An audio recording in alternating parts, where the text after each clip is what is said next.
ilustrado aí, né? O Augusto de Campos compara o Sassiloto ao Vasarely num belíssimo poema que ele faz, né?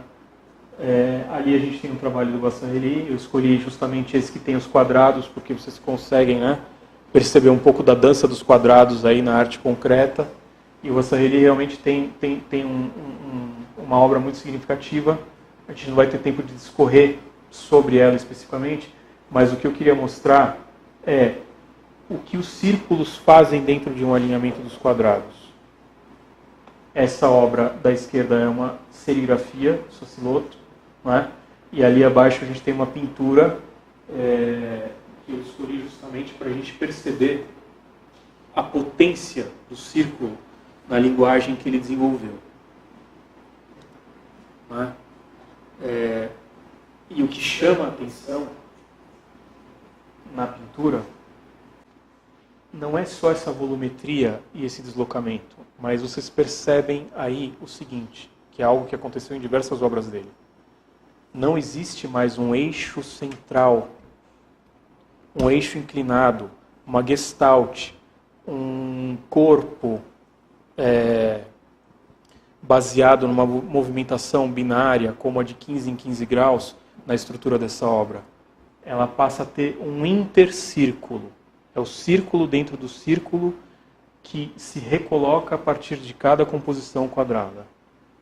Assim, eu não vou chamar isso de nenhuma forma conhecida, não é? Mas assim, percebam que a dança desse movimento nas linhas retas possui uma profunda estrutura circular que gera essa movimentação como eixo e clima da construção dessa obra. Bom, aqui a gente tem mais uma situação que é novamente círculos, é diferente, né? Não é a mesma composição. E aqui a Bridget Riley. Por que eu trouxe a Bridget Riley para a nossa reflexão? Porque uma vez eu perguntei para o Sassiloto, assim, falei, Sassiloto, tudo bem, entendi determinadas coisas que você colocou, e eu vejo a tua solidão, então, dentro do que você chama de arte concreta. Para mim, o único artista concreto da história da arte concreta é o Sassiloto. Não vou explicar agora por quê, se quiserem me perguntar eu respondo. O único artista realmente concreto da arte concreta na história da arte concreta do mundo chama-se Luiz Sassiloto, pintor brasileiro que nasceu e morreu aqui sem sair daqui jamais. Posso explicar para quem quiser saber por que eu acho isso. E aí eu perguntei assim, falei, Sassi, qual é então a figura com quem você dialoga na arte mundial? Aí ele falou, a Bridget Riley. Ninguém nunca foi lá perguntar para ele os porquês disso, que são óbvios, né? Até um certo ponto. E aqui vem uma coisa que vale, né, registrar a presença do Nino, que está aqui, que hoje é coordenador da Casa do Olhar do Sassiloto, da Mastor Sassiloto, minha esposa, são a família do Luiz Sassiloto. Não há ainda um trabalho crítico, com a grandiosidade crítica necessária para que se compreenda e se difunda mais a obra do Luiz Sassiloto. Então, o Manifesto Ruptura é um grande manifesto de arte, só que o nosso país não anda socialmente à altura dos nossos artistas, como no caso do Luiz Sassiloto, como no caso desses artistas que assinaram esse manifesto. A gente está vendo esse retrocesso, não preciso entrar nisso. Para quem tiver curiosidade, tem uma escultura que o Sassiloto fez. O Sassiloto ficou 10 anos sem produzir, porque uma vez disseram que ele podia ser morto por causa da ditadura, etc. Isso coincidiu com um período que ele ficou sem produzir, ele ficou quietinho lá em Santo André. Ele pegou uma lata de óleo de uma marca chamada Castrol e esculpiu. É uma escultura totalmente diferente da linguagem dele, é a única obra que eu conheço dele fora daquilo que ele produziu, porque ele já era um artista maduro e concreto, que ele fez propositalmente como um protesto, né? E eu acho, hoje, né, pensando sobre o que eu ia falar para vocês, eu me dei conta do quanto essa obra é atual. Entre outras coisas da obra dele. Bridget Riley, então, tem realmente uma similaridade estética com o Sassiloto. Eu não tenho mais tempo para me aprofundar, mas eu quero colocar para vocês o exemplo destas obras aqui, tá? A de cima é Bridget Riley e a de baixo é Luiz Sassiloto. E mais uma coisa que eu gostaria de ter muito mais tempo para discutir com vocês, que eu já coloco aqui como uma revolução da arte neoplástica. Nunca a curva foi tão curva na história da arte moderna como no Luiz Sassiloto e no Oscar Niemeyer. Nunca. Em nenhum outro artista. Mesmo no Max Bill.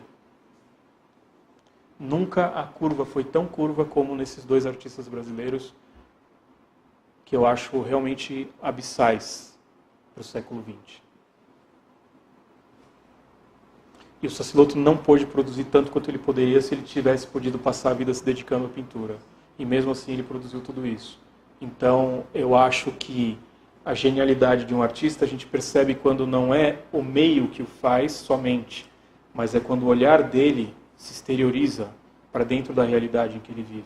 E aqui eu vejo um artista que entendeu a cultura urbana como nenhum, vivendo numa cidade limitada e suburbana como ele tinha noção clara de que Santo André era. Mas ele não precisou de mais do que isso para entender o que viria a ser a forma de percepção do mundo de hoje, porque ele estava realmente muito à frente naquilo que ele percebia. E eu vou dizer por quê. O que não é nada frio, e que é uma grande percepção na percepção do Luiz Sassiloto, é que ele entendeu que a vida teria que se simplificar muito além daquilo que o Mondrian previu, e que a arte concreta era parte da vida, no sentido de que hoje as relações que a gente tem não são relações mais só verticais, mas que existe um alto contato humano pela multiplicação das populações e que as coisas têm que ser realmente simplificadas, não é? Porque senão fica impossível interagir. E a palavra interação é uma das palavras mais fundamentais do mundo contemporâneo, porque hoje não se busca artistas altamente criativos, se busca artistas altamente interativos e que possibilitem a facilitação da interação cada vez mais. Num mundo em que você não tem 20 ou 30 artistas de um movimento no máximo para debater historicamente, você tem milhares, talvez milhões de artistas. A multiplicação constante da informação. Não tem mais o Picasso no centro de Montmartre, e no centro do mundo, e no centro da notícia de arte. Isso acabou. Os artistas concretos são os artistas que derrubaram as fronteiras do mundo antes de que alguém falasse em globalização. O movimento de arte concreta não é de caráter nacional, é um movimento de caráter internacional, e o Sassiloto é o nosso grande artista concreto, e o único artista concreto no meu entendimento, porque ele dizia que a concreção tinha que ter não um rigor, mas a clareza de que ela tinha que ter um método replicável da linguagem. Não tem um bio igual ao outro, porque ele não aguentava, como vocês viram nas 9 variações, mas tem um Sassiloto replicável e tem uma Bridget Riley razoavelmente replicável. O que eu quero dizer com isso? Que os parâmetros que eles pintaram estão sendo replicados, e estão realmente sendo replicados na tecnologia da informação. Mas não é só isso. É que me dói os ouvidos quando eu escuto um artista novo assim, né? Não estou falando de idade, novo na produção, dizer que é um artista concreto, porque não é bem assim ser um artista concreto. Dentro do próprio movimento de arte concreta brasileira, os artistas não eram concretos. Essa era a grande luta interna do Sassiloto. Eu tive com ele num dia, que foi o dia que antecedeu ao primeiro derrame que ele teve. Eu me lembro muito bem dessa conversa. Ele se incomodava profundamente com o fato dele, e ele tinha consciência de onde a obra dele tinha ido. Era um tormento. Ele sabia onde ele tinha ido e não tinha par. Estava lá em Santo André. Não tinha. Depois teve retrospectiva, teve algumas coisas, enfim. Mas isso não foi suficiente, né? E vi isso acontecer com um artista da forma idêntica, que eu também fui visitar no ateliê, que foi o maior combatedor deles, que foi o Wesley Duquilly.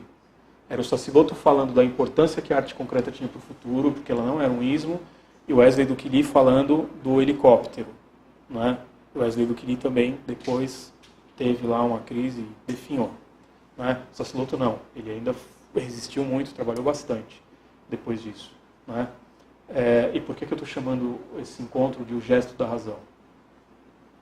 O que é que mudou na história da arte? A percepção dos movimentos do espaço, a sensibilidade interna, a percepção expressiva, a percepção da impressão, a condução científica da noção da realidade. Aqui a gente está falando da questão da razão dominando a forma e a cultura da arte no espaço e no tempo. É só isso. E o pensamento não é necessariamente frio. O pensamento é aquilo que organiza a percepção humana para um destino intangível de um futuro perene, que nenhum de nós pode parar. Então, para mim, o Sassuloto é um artista que foi do movimento de arte concreta, mas que é um artista que cada vez mais caminha para o futuro, e eu não quero simplesmente falar isso, né, sem deixar algum exemplo.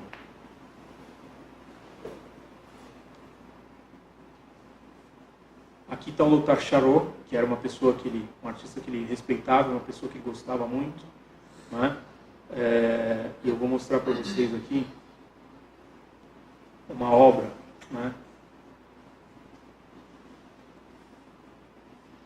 Olha lá, ó.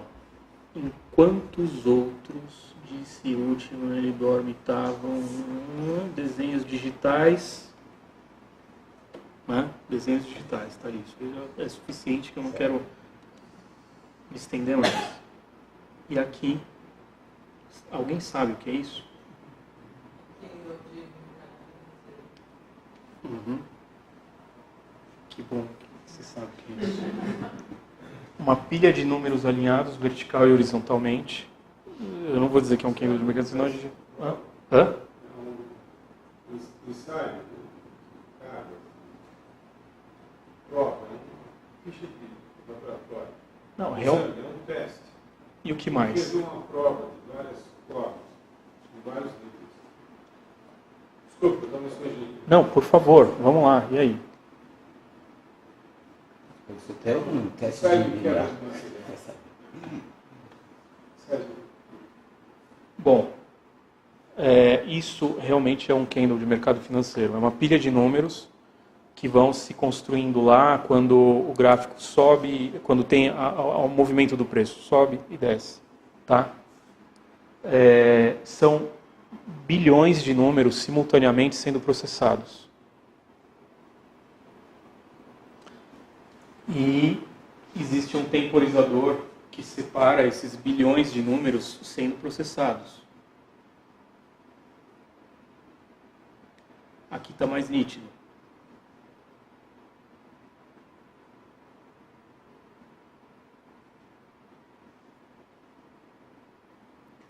Essa é uma pintura que o Sassuloto fez sobre madeira há décadas atrás. O que eu queria dizer para vocês é que a percepção dos artistas concretos é de que toda planificação, todo design, toda a arquitetura das relações humanas, toda a arquitetura da vida iria mudar radicalmente e iria deixar de ser a arquitetura que foi e que teve o ponto culminante no Renascimento. Prova disso é que cada um de vocês tem um IP no computador de vocês, cada um tem um RG, cada um tem uma face decodificada algoritmicamente na rede, cada um, para não cruzar com o outro, tem uma diferenciação por um número hoje na sociedade, né? E o mais fundamental, essa relação não se dá de forma vertical, ela se dá de relação, através de uma relação horizontal, é igual para todos. E o fato da gente ter que lidar com essa organização não quer dizer que a gente seja frio, quente, inteligente ou não inteligente. Não. Simplesmente foi uma percepção de que havia um movimento coletivo de mudança. Teve uma outra coisa que o Sassuloto me falou que era impressionante. Ele é um dos pintores que mais tinha pigmento no ateliê, organizados de uma forma absolutamente incrível. Ele dizia o seguinte: me trouxeram aí outro dia a informação do Pantone e de não sei quantos milhões de cores que tem, mas ali, enquanto a gente ficar misturando, sempre vai ter muito mais milhões de cores do que nos milhões de cores das cores que os milhões de cores de computador, das cores de computador fazem. Óbvio. Mas ele estava falando da cor nova, porque a cor previsível que surge em escala algorítmica binária, ela é só uma decomposição de cor e não a invenção necessariamente de cores novas.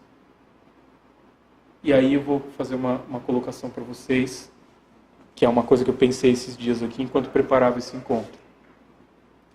Se tem lá 10 milhões de computadores processando o setor de pesquisa do Google, será mesmo que o Sassiloto não tinha razão quando ele falava dos pigmentos? Porque vejam bem, 10 milhões de computadores para 7 bilhões de seres humanos no planeta estão numa escala infinitamente reduzida, por mais que eles possam fazer processamento de inteligência artificial. Quando a gente fala da lógica da arte, o que está de pé ainda é a lógica da percepção. 10 milhões de computadores não podem nem começar a concorrer com a percepção de 7 bilhões de seres humanos. E a percepção disso está, por completo, nas relações, na teoria, na produção da arte concreta. Onde é que está o caráter frio, irrelevante e reduzido dessa arte? Nós estamos falando de um artista que foi grandioso dentro dessa percepção. Eu falava assim para ele, falava, Sassiloto, você me pede para olhar isso, mas acontece que meu pai era publicitário, eu fiz Perstap, eu desenhava letra, eu fiz escola industrial, então o mundo que você vê, eu cresci dentro dele. Então eu não posso produzir essa arte. E como a gente não tem muito mais tempo, eu não vou poder contar todo o legado pessoal que eu tenho do Sassiloto comigo na minha formação. Mas vou contar uma coisa, em 1996 ele me emprestou 96 desenhos dele, obras dele, colocou 96 desenhos dentro de uma pasta, falou, leva isso com você, olha isso com cuidado, entenda a minha linguagem, porque você tem vários elementos que podem fazer de você um grande artista concreto.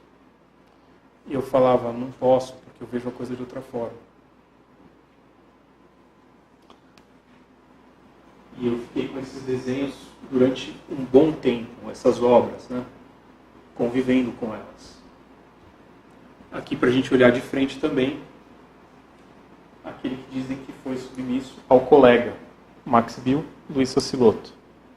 Dois artistas, no meu entendimento, da mesma grandeza, com várias nuances diferentes, e eu não quero ser injusto aqui de dizer que há muitos artistas na arte concreta brasileira, não posso deixar de citar Vilis de Castro e o Hércules Barsotti, mas o nosso tema hoje é o Luiz Sassiloto.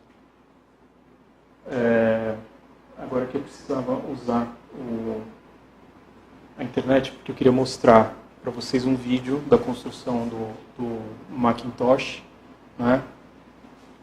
E o poema do Augusto de Campos, e um depoimento também de um filme que tem sobre o Sassiloto, mas eu vou pular essa parte e vou contar uma coisa sobre esse trabalho para vocês. Esse trabalho do Luiz Sassiloto é um trabalho que eu fiz quando eu tinha 20 anos de idade. O Sassiloto, quando eu levei esse trabalho para ele, ele falou assim, seu trabalho está um caos. Eu falei, ótimo, chama Geometria do Caos. Então eu cheguei onde eu queria chegar. Existem coisas que são divergências, tá? Mas isso eu tinha 20 anos, mas tem um quadrado ali, né? Vocês estão vendo. O aprendizado da gente, ele está ligado aos artistas. Se eu nunca tivesse pintado na minha vida, tudo que eu estou falando aqui para vocês hoje, eu diria que a gente depende muito da percepção dos artistas para avançar na ciência, na educação, na política, onde quiser, na indústria, né? E então esse é o legado que eu tenho. Por quê?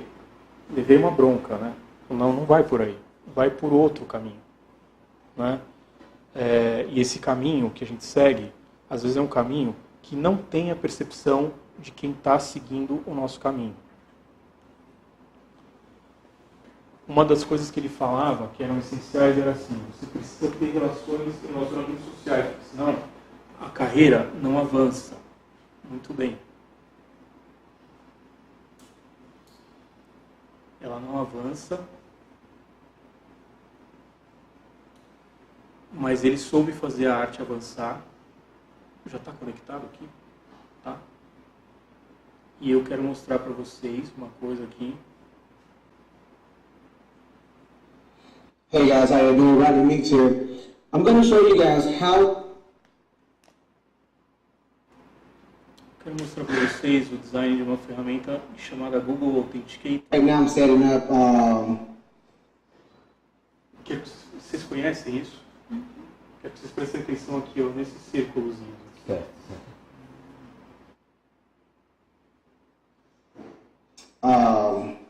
a cryptocurrency exchange account online, and it's asking me to use my smartphone. So what I'll do is right here where you see this red plus button, I hit that red plus button, and then I'm gonna select scan barcode, right?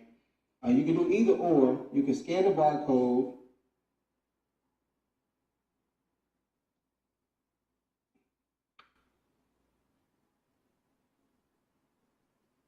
You guys can actually see right here, right? You can do either or. You can scan the barcode.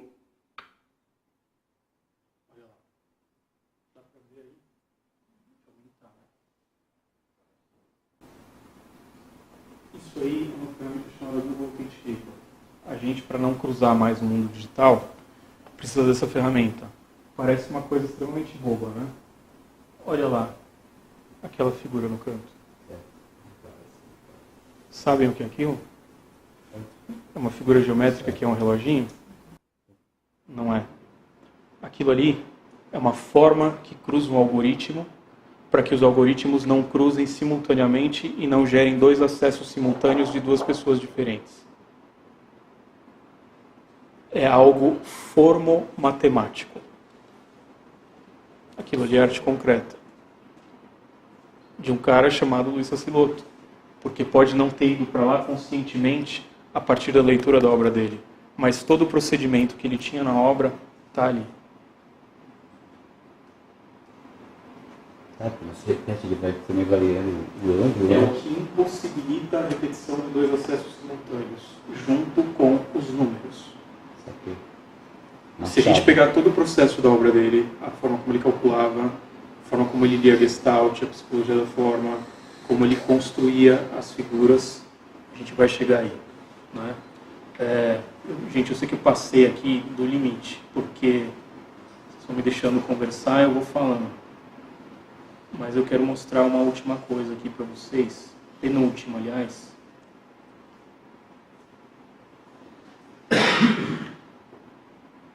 Que é bem importante.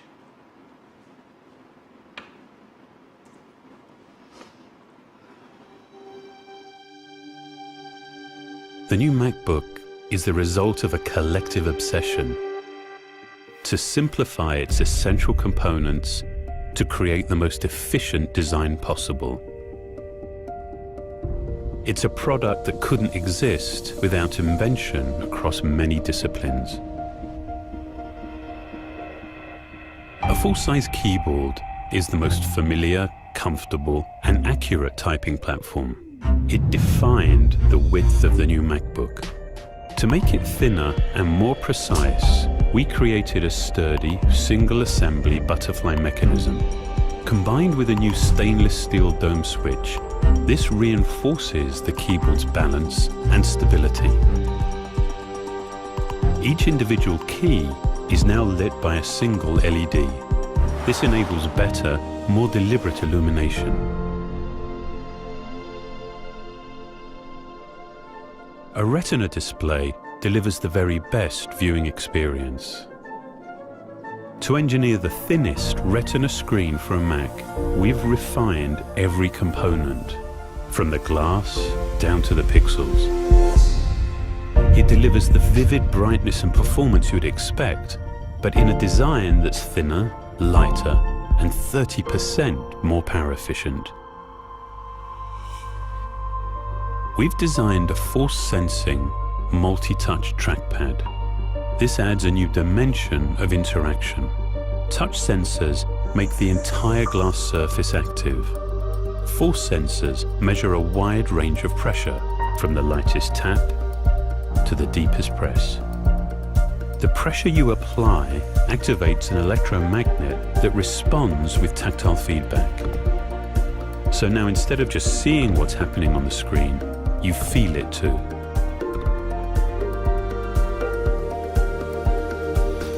To make all-day battery life possible, we have developed new battery technologies. We actually changed the construction and internal chemistry of the cells, which are now manufactured in discrete sheets.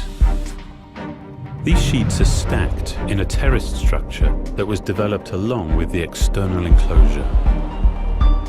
The design allows for 35% greater battery capacity in this compact space. To maximize performance, we took an extreme approach to miniaturization. Components were optimized and engineered to fit together to create the highest density Mac logic board yet. It's actually 2/3 smaller than any we've designed before. A fundamental goal was to eliminate the need for vents, fans, or any moving parts, allowing it to operate in silence. By consolidating the antenna with the bottom case, we were able to design an integrated aluminium hinge. This innovation, along with its unibody enclosure, makes this the first all-metal MacBook.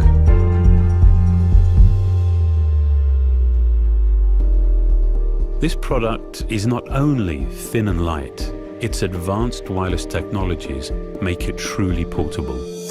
When you actually need to plug in, the new USB Type-C connector is a single port for charging, video output, and data transfer.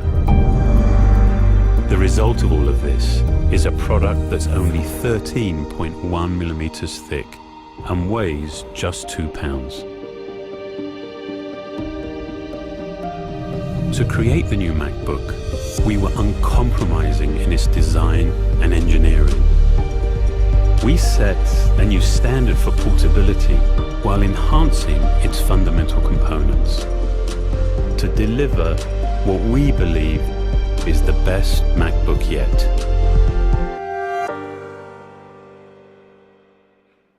Não sou garoto propaganda da Apple, tá? Já esclareço.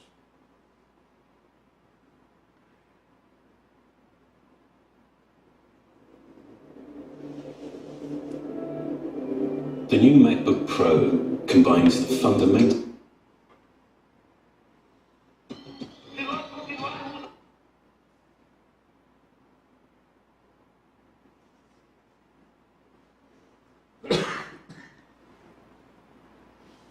Eu quero mostrar para vocês o poema do Augusto de Campos sobre o Saciloto.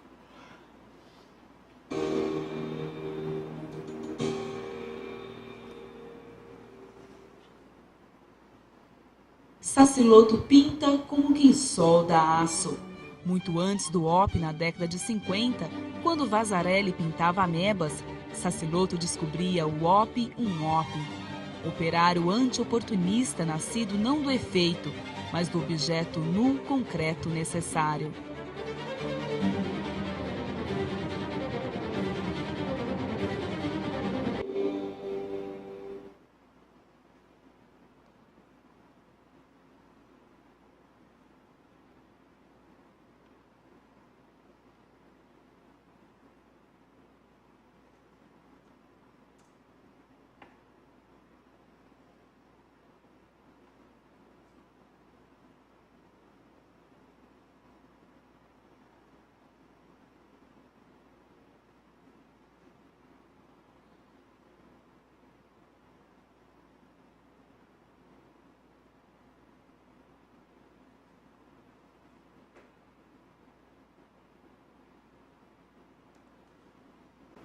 Bom, esses outros trabalhando no Chebauché e num determinado dia, saindo da fábrica, vendo os resíduos do alumínio, ele resolve pegar uma chapa de alumínio, cortar e dobrar. Esse é o resultado, né? Não esperem por nenhum ponto alto, um ponto culminante de tudo que eu estou falando para vocês. É a mais pura simplicidade, falando a respeito da simplicidade da invenção, né? De um tipo de escultura que deixa de ser vertical, que se apoia num plano, que passa a ser horizontal e que não adiciona e nem remove mais material e que assim revoluciona o método de fazer escultura, né? Então, basicamente o que eu tinha para expor para vocês é isso, e eu gostaria de complementar dizendo que eu mostrei esse vídeo do Macintosh para vocês perceberem toda a dimensão de tantas invenções, de quanta condensação de informação que está lá, estava antes na percepção desses artistas. E o Sassilotto, sem dúvida, contribuiu muito, né, para esse nível de percepção. E eu não sei quem se lembra do pé, né, do Macintosh, do iMac, que é um corte-dobra. E tantas coisas que estão ali que são corte-dobra. Esse flip de um PC é corte-dobra. Né? Tem um encaixe, claro, mas tem alguns que já são de materiais inteiros que são corte-dobra. Essa percepção não é uma percepção comum. É uma percepção extremamente rara, né? E que evidencia, né, que muito daquilo que a gente não percebe num determinado momento vai ser percebido no tempo. Né? E nenhum dos outros artistas concretos fez isso. Então, eu volto a dizer, o Sassilotto é único, né, na minha compreensão. Não é só por um aspecto de ter convivido ou não, né? A obra dele é absolutamente genial e assim, eu percebi, inclusive, esses dias, porque eu nunca tinha falado a respeito dele, de que ele não só viveu uma solidão tamanha, como trabalhou num silêncio cortante, porque ele tinha consciência de quem ele era dentro do grupo de arte concreta, de todos os artistas com quem ele se relacionou e os com os quais ele não se relacionou, todos que ele conhecia. E ele conhecia todos os artistas da arte concreta profundamente, fosse por ver exposições ou por ter o conhecimento através de publicações, enfim, ele se relacionou realmente com isso. É uma obra que está velada debaixo dos escombros da desorganizada historiografia crítica da arte brasileira. É isso aí que eu tinha para falar.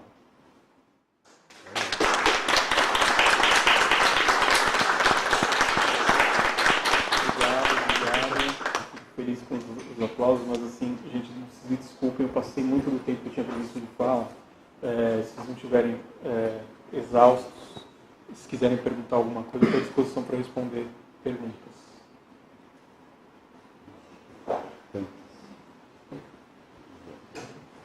E também, quem quiser complementar, falar alguma coisa. Qual que era a relação dele com a música? Então, eu não entrei nisso porque eu vi que eu fui perdendo tempo. Os assuntos, na verdade, assim, a gente prepara uma coisa e entra em outra, né? Porque, enfim, o Sassilotto tinha uma relação profunda com a música. Eu até trouxe um fragmento de um diário aqui. No final da vida dele eu estava longe, eu tinha mudado para cá, né? E eu já não frequentava tanto o ateliê.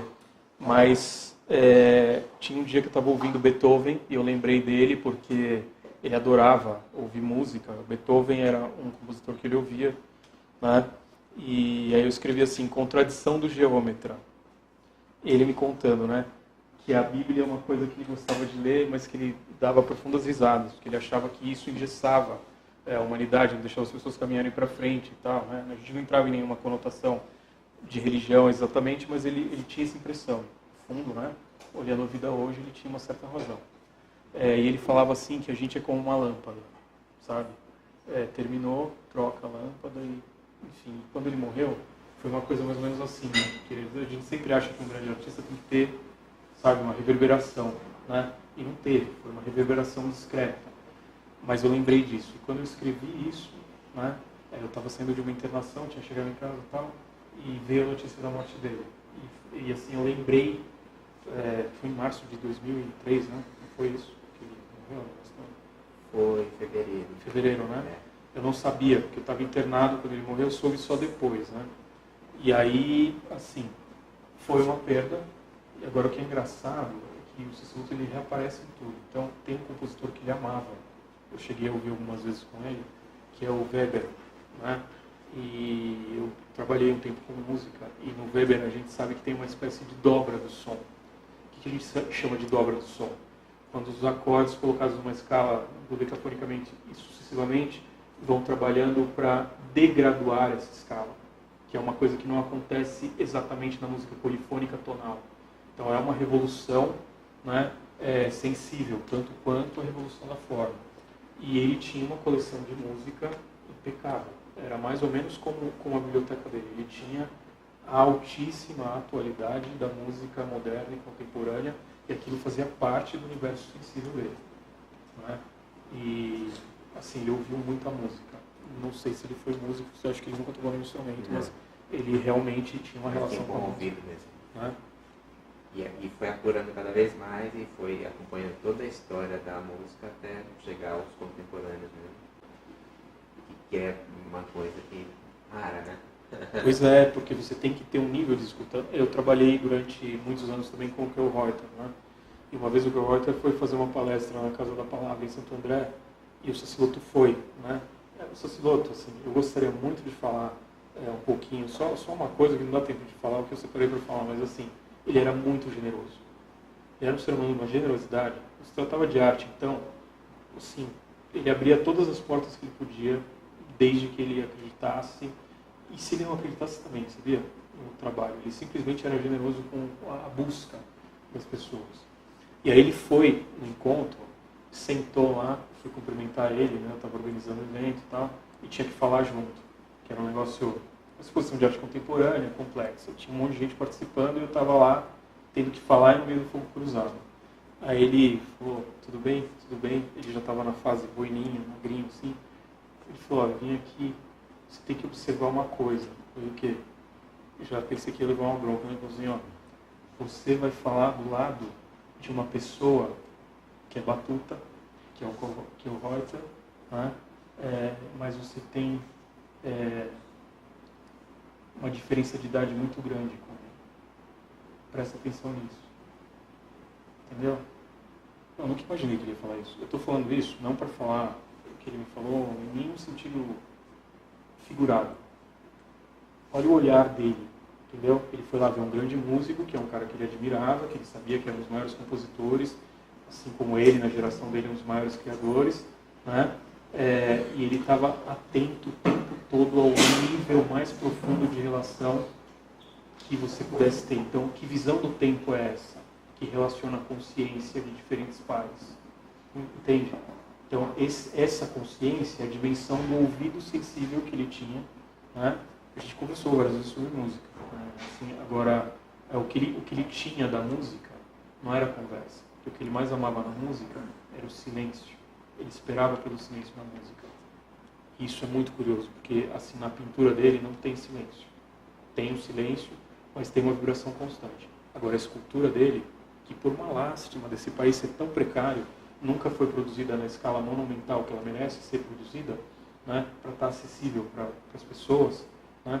Ele falava, por exemplo, a convenção da escultura. A escultura é assim, você quando é escultor, você pode ter um número limitado, uma tiragem das peças, quando é fundição, etc. Ele falava, número não, você tem que estar por aí, multiplica, que a arte concreta é para ser multiplicada, né? Então é claro, tem monetização da obra, tem direitos autorais, tem uma série de coisas que ficam muito complicadas se você cuidar da vida dos artistas. Então, a arte concreta ainda está à espera de uma revolução no sentido ético, jurídico e monetário da arte. É extremamente complexo isso. Agora, o que eu queria te dizer, voltando à música, é que a escultura dele tem um vazio, que é o mesmo vazio dessas terminações silenciosas da música do século XX, na mesma grandeza da invenção, da percepção, da genialidade desses artistas. Rebatendo uma coisa que o Olívio, que me falou essa coisa do Sassilotto, falou, não precisa, já tem o Rórtico, não precisa de Anelli, ou o Sassilotto era subserviente ao Max Bill, mas o Olívio Tavares de Araújo acha, eu concordo, que um dos únicos gênios da cultura brasileira é o Drummond. Ora, alguém fica falando que o Drummond era funcionário de um banco? Então, por que toda vez que eu vou falar do Sassilotto, tem que sempre lembrar que ele era um projetista? Projetista, não era operário. Já começa por aí. Então tem um outro equívoco, não é, musical da história sociológica da nossa vida, que é, as pessoas não sabem exatamente o que é o ABC. E o ABC é um dos fragmentos sociológicos mais importantes do século XX, por todas as evoluções que fez. Experimentos de telecomunicações, industrialização, esse artista brilhante que girou, que é da escala do mundo por causa da percepção, ele era amigo, inclusive, do empresário que implantou as telecomunicações lá, que é por isso que o Juscelino Kubitschek implantou o polo industrial lá, não é porque era perto do porto, porque tinha um polo de telecomunicações. Então era um cara extremamente antenado. Então, por exemplo, o Bill nunca trabalhou dentro de uma indústria, de uma invenção uma invenção arcaica da inteligência artificial. E ele trabalhou. Você seguir uma bula. Não, isso é absurdo, entende? E ele tinha ele era muito rigoroso. Tem coisas que ele nunca falava, ou falava assim, na luz da descrição do que ele podia falar. Porque ele era extremamente consciente do valor artístico das coisas. E do valor crítico, da crítica emitida sobre as coisas. Por exemplo, a gente fala muito do Albers, que não deu tempo de eu mostrar aqui, da interação da cor do Albers, mas o grande cromatista do Sassilotto é o Itten, e que de fato fez um trabalho muito mais complexo do que o Albers fez. Não é que ele desmerecesse um ou outro, eu estou opinando sobre isso, estou dizendo, estou contando que ele prestava muita atenção na metodologia da cor do Itten, mas ele estudava todas. Sassilotto é uma das únicas pessoas, eu acho que ele estudou mais Gestalt da forma do que qualquer psicólogo altamente preparado que eu conheço. Não é? As pessoas dizem que ele era muito culto e tal, e é claro, todo artista tem assim, ele tem um mundo dentro do ateliê, onde ele conversa com as pessoas sobre arte, e tem um mundo social, relacional, em que isso se limita, em que isso não aparece. Né? Então, como artista, o que eu posso te dizer é isso, que escutar música, vendo ele escutar música, que se resumia a quê? Eu sentava no sofá da frente, ele na cadeira dele, e a gente ficava em silêncio. Era simplesmente perceber que a mente dele era a música, enquanto ele ouvia a música. E várias vezes a gente interrompeu a conversa, nem voltou no assunto, que ele estava absorto da música. Como da pintura dele. Eu nunca vi o Sassilotto pintar. Nunca entrei lá no ateliê dele e fiquei vendo ele pintar, ele nunca propôs isso, eu também nunca pedi, enfim, nem sei quem viu ele pintando. Né? Vi outros pintores, outros grandes pintores trabalhando, nunca vi ele pintar. Mas assim, dava para entender o que era esse gesto, sabe? Esse momento da pintura dele. Então, o silêncio da música moderna é absolutamente coerente com a atmosfera do ateliê dele. Solitário, mas antenado no mundo.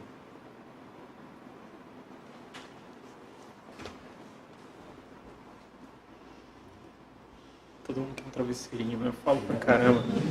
Nossa Senhora. Vocês querem perguntar mais alguma coisa? Complementar? Falei muita bobagem? Não, imagina. Eu não sabia que você conhecia tão profundamente assim o Sassilotto. Ninguém sabe. Mas a pintura, a gente viu muito ele pintando, né? Aquela paciência, aquela meticulosidade, aquele rigoroso, aquela coisa extremamente rigorosa e paciente, né? Paciente de ter uma ideia e às vezes para fazer quadros que estão ali, ele demorava mais de uma semana. Ele não se preocupava com o tempo, se preocupava com a ideia, em colocar aquela ideia, né, numa obra. Eu nunca falei sobre ele. A primeira vez que eu falei, mesmo quando eu fui curador da casa, foi o presente da vida isso para mim. Eu também nunca tinha falado sobre eles. Mas é uma coisa que eu tenho que fazer esse trabalho. Tem escrevido assim sobre a obra dele, sobre o processo dele? Tem escrito assim, nesse sentido? No livro do Enoch tem uma anotação do percurso dele, mas não tem escritos aprofundados sobre o processo. Talvez até seja bom que não tenha escrito sobre ele, porque existe aquela informação up-to-date ali na hora que você está convivendo com o artista, mas no caso do Sassilotto eu acho que o tempo é um grande elemento dessa escrita. O distanciamento.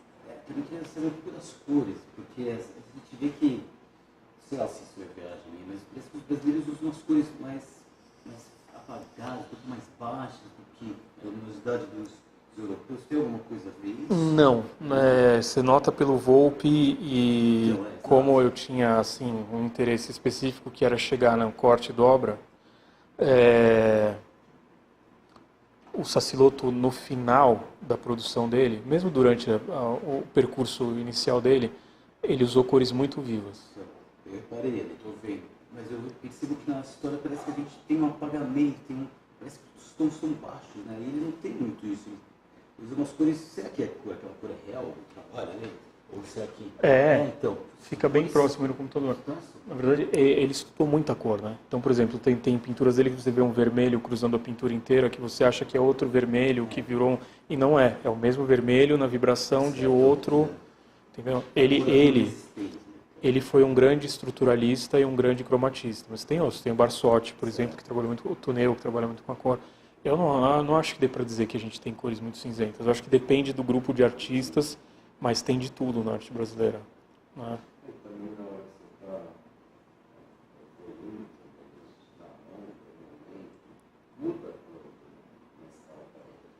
Muda. Isso é a interação da cor, né? Uma cor que reflete na outra e muda.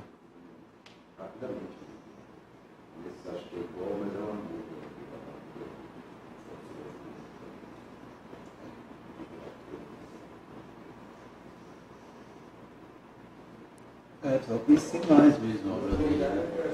Para conhecer a obra dele, tem uma coisa, o IAC, que é arquiteto, dentro das artes, que eles fizeram um acordo com a família e eles pegaram toda a documentação, estudos, Tá no IAC, isso. artigos de reportagens que meu pai colecionava, e eles estão preservando esse material lá, aqui no IAC. E ele é um material disponível para consulta. Então, as pessoas que quiserem, o Sassiloto e outros artistas, o Sérgio Camargo, o Fiammingi.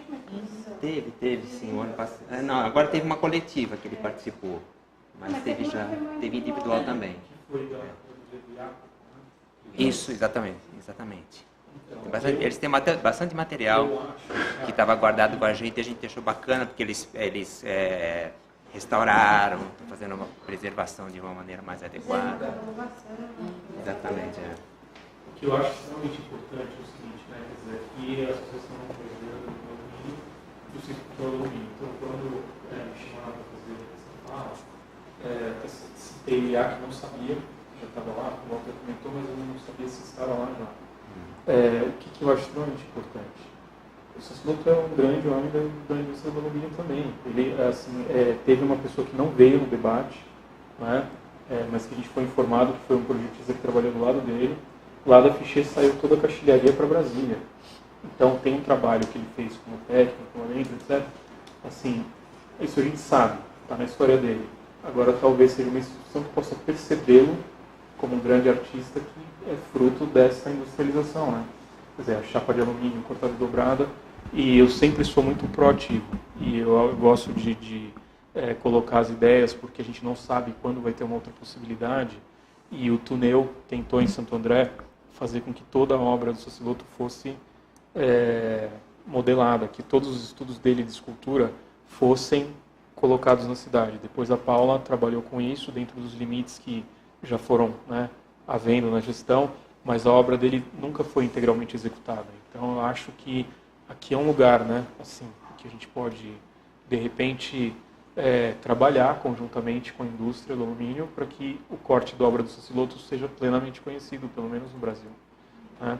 Eu acho que uma parceria do Centro Cultural com o IAC, que são vizinhos, né, é uma coisa extremamente importante. E eu também, sabe, assim, quando você diz, né, eu nunca falei de muitas coisas sobre o Sassiloto, porque muita coisa que a gente conversava eram coisas muito difíceis, duras, polêmicas e que tem que ser gradativas. Não adianta a gente colocar sem um amadurecimento das informações que tem. Não é? E porque existe uma batalha constante que é pessoal com outras coisas. Né? Agora, ele é um artista com quem todo mundo que teve um contato sabe da responsabilidade que é de colocar os conteúdos da obra dele para frente. Então, no caso, eu acho que é um grande escultor que não tem a visualização adequada porque não se fez corretamente a montagem das suas esculturas, sabe? E aqui eu acho que tem um caminho inicial, né? Onde a gente pode criar realmente uma base para que isso progrida, né? E, enfim, alguém quer falar mais alguma coisa? Vocês querem tirar minha pilha, né? Chega! Muito bem. Foi legal, porque a gente conheceu mais, né? Muito bom. Olha, Temos expectativas. eu já fui muito aquém do que eu esperava de mim mesmo. Fique sabendo. A gente tem um compromisso, né? Amanhã a gente vai estar oferecendo uma oficina em que eu vou mostrar o procedimento do corte e dobra, né? Quem não se inscreveu e quem quiser fazer, são 2 dias de trabalho. Eu vou falar um pouco mais aí eu vou falar de outra coisa da escultura. Eu vou falar de como é a presença do corte e dobra dentro da escultura moderna durante um período, e depois eu vou falar do processo de corte e dobra para quem tiver interesse em replicar esse conceito, reproduzindo obras do Sassilotto ou fazendo coisas que queira inventar. Né? Ainda dá para se inscrever, né, Silvia?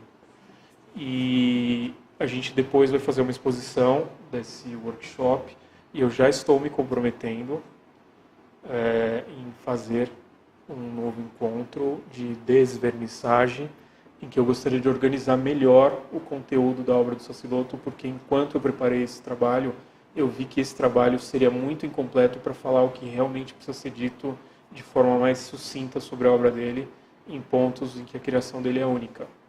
Né? Eu acho que essa metodologia não é adequada. Então eu queria criar realmente uma multimídia para mostrar isso, que não seja animação das obras dele, né? Mostrar como é e, enfim, se for possível. Tá. Diga.